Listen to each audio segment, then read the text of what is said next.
అసలు ఈ తిహార్ జైలు ఏంది? తిహార్ జైలుకు ఉన్నటువంటి విశిష్టత ఏంది? ఒకసారి మనం మాట్లాడుకోవాలి. అసలు తిహార్ జైలు పదే పదే చాలా మంది చెప్తా ఉంటారు. తిహార్ జైలు అంటే ఏంటి? తిహార్ జైలు అంత పెద్దగా ఉంటుందా? తిహార్ జైలు వ్యవహారం ఏంది? అని చాలా మంది అనుకుంటా ఉంటారు. అయితే తిహార్ జైలు ఏంది? దాని వ్యవహారం ఏంది? ఒక్కసారి మనం మాట్లాడుకుంటే భారత రాజధాని ఢిల్లీ పరిసరాల్లో ఉంటది చాణక్యపురి. ఆ చాణక్యపురి నుంచి 7 కిలోమీటర్ల దూరంలో తిహార్ అనేటువంటి గ్రామం ఉంటది. ఆ గ్రామంలోనే ఈ తిహార్ జైలు ఉంది. అందుకే ఎక్కువగా తిహార్ జైలు అని చెప్పి అంటుంటారు అన్నట్టు. తిహార్ జైలు ఇక దక్షిణ ఆసియాలోనే అతిపెద్ద జైలు ఇది. జైలు ప్రాంగణం కూడా. ఇక ఢిల్లీలోని చాణక్యపురి నుండి 7 కిలోమీటర్ల దూరంలో ఉన్న ఈ జైలు అనేక మంది ప్రముఖులకు సుదీర్ఘ చరిత్రలో ఆశ్రయం ఇచ్చిందని చెప్పుకోవాలి. కిరణ్ బేడి ఆధ్వర్యంలో ఈ జైల్లో అనేక సంస్కరణలు వచ్చినాయి. ఆ సంస్కరణల తర్వాత జైల్లో విధానంలో కొంత మార్పులు వచ్చినాయి. సరే అదట్టు పెడితే ఈ జైల్లో 6,251 మంది సరిపోయే వసతులు ఉన్నాయి. 6,251 మంది ఖైదీలకు సరిపోయేటువంటి వసతులు ఉన్నాయి. కానీ ఈ జైలు ఎప్పుడు అంతకంటే ఎక్కువనే మంది ఉంటారు అలా. ఎందుకంటే నేరాలలో పెరిగిపోయినాయి ఈ మధ్య కాలంలో. ఎందుకంటే ఒక కేసు కదిలిస్తే ఒక్కరు దొరుకుతలేరు, చైన్ లైన్ వెళ్తుంది కాబట్టి. ఇక అందులో రాజకీయవేత్తలు కూడా చాలా మంది ఉండే, పారిశ్రామికవేత్తలు ఉండే, హంతకులు, ఉగ్రవాదులు, ఉద్యమ నాయకులు, ఇక ఇట్లా ఎందరో ఉండే ఇక ఈ తిహార్ జైల్లో. ఇక కొందరినైతే ఇక్కడనే ఉరి కూడా తీసిరు. 12 ఏళ్ల క్రితం పార్లమెంట్ మీద దాడి చేసిన ఆయన ఉన్నాడు కదా, ఆయన పేరేంది, అఫ్జల్ గురు. అఫ్జల్ గురువును ఉరి తీసింది కూడా తిహార్ జైల్లోనే.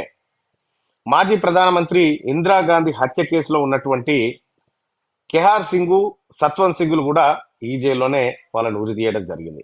ఇక 1986 మార్చి 16న క్రిమినల్ చార్లెస్ శోభరాజు, అప్పుడప్పుడు మన ముఖ్యమంత్రి కేసీఆర్ ఇది రేవంత్ రెడ్డి గారు మాట్లాడుతూ ఉంటారు కదా, చార్లెస్ శోభరాజ్ లాంటి వాడు కేసీఆర్ అని చెప్పి.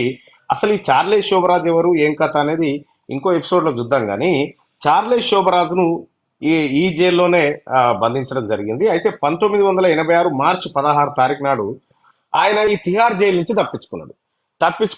తర్వాత మళ్ళీ దొరికిండు. అప్పటికే పడిన శిక్షతో పాటు పారిపోయినందుకు మరో 10 ఏళ్ళు శిక్ష వేసిరు. అందులో శిక్ష వేస్తే 1997లో అట్లా రిలీజ్ అయ్యిండు చార్లెస్ శోభరాజు. ఇక తర్వాత ఆయన దేశానికి ఆయన వెళ్ళిపోయిండు. సరే 10 ఏళ్ళు అదనపు శిక్ష పడ్డది, అయిపోయింది.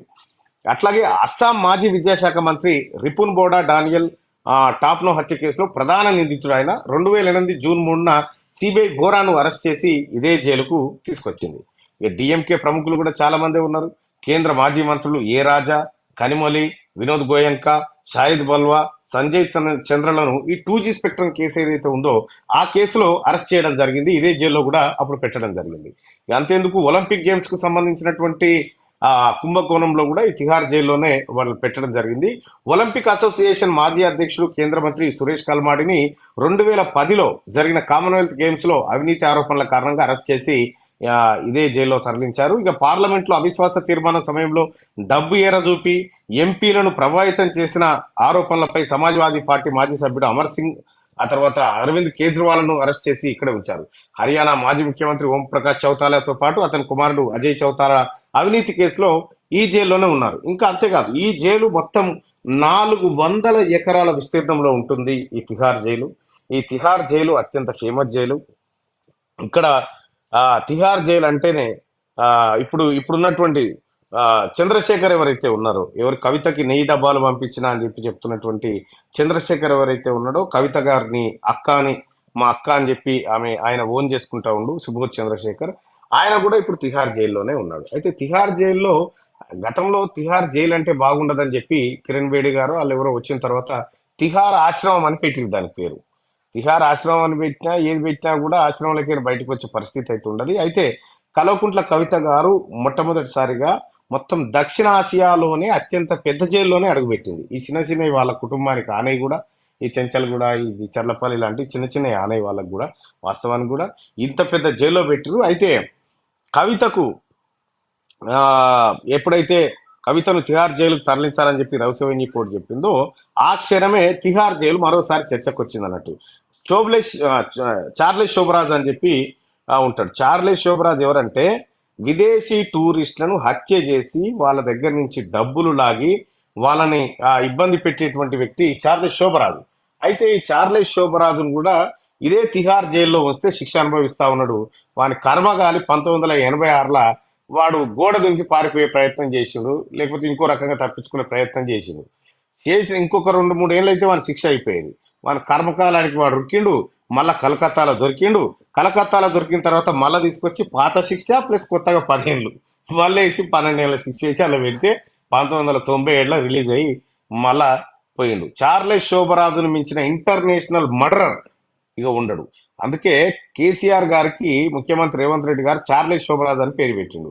ఇక బావ బొమ్మడులు ఉంటారు కదా, ఎవరు, కేటీఆర్, హరీష్ రావు, వీళ్ళిద్దరికి బిల్లా రంగా అని పెట్టిండు. ఈ బిల్లా రంగాలకు కూడా ఇదే జాగా మళ్ళా తిహారే. ఈ బిల్లా రంగాలు ఎవరంటే 1970 ప్రాంతంలో ఢిల్లీలో ఒక గాయని ఏది ఆల్ ఇండియా రేడియోకి పోయి తన ప్రోగ్రాం కోసం పోతా ఉంటే ఈ బిల్లా రంగా అనేటోళ్ళు ఇద్దరు కలిసి ఆమెను కిడ్నాప్ చేసి అత్యాచారం చేసి హత్య చేసి ఆమెను ఆ హింసించడం జరిగింది. ఆళ్లే బిల్లా రంగా. ఈ బిల్లా రంగాలు ఆ తర్వాత తప్పించుకొని ముంబై పోయి, ముంబై నుంచి ఆగ్రాకు వచ్చి వాళ్ళ కర్మగాలు ఏం చేసిరంటే ఇంకోటి, జవాన్లు ప్రయాణిస్తున్నటువంటి ట్రైన్లు ఎక్కిరు, జవాన్లు గుర్తుపట్టి వాళ్ళని పట్టుకుపోయి పోలీసు వాళ్ళకి అప్పయ్యారు. ఈ రకంగా బిల్లా రంగాలు కూడా ఆ ఈ తిహార్ జైలు బాధితులే, తిహార్ జైల్లో ఉన్నటువంటి వాళ్ళే. సేమ్ ఇటువంటి క్రిమినల్స్, ఇటువంటి ఉగ్రవాదులు, ఇటువంటి తీవ్రవాదుల మధ్య ఇప్పుడు మన చెల్లె కవిత అందులోనే ఉంటుంది.